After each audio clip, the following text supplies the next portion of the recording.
Did you know that you can remove a background of a video in Canva?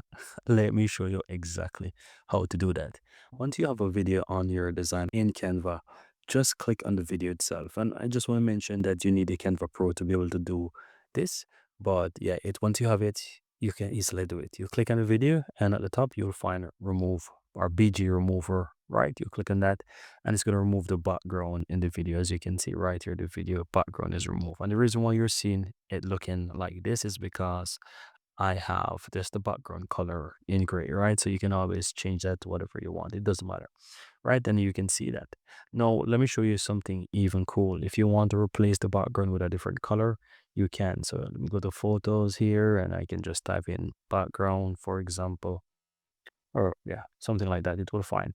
And so you can easily replace the background with whatever you want. So let's say I wanted to use this. I can go ahead and I can just drag it on the background. And you want to set it as a background, set as background so your video still plays. And yeah, that's it. You can play your video and it has a nice background. And yeah, that's pretty much it, guys. Very easy and very simple.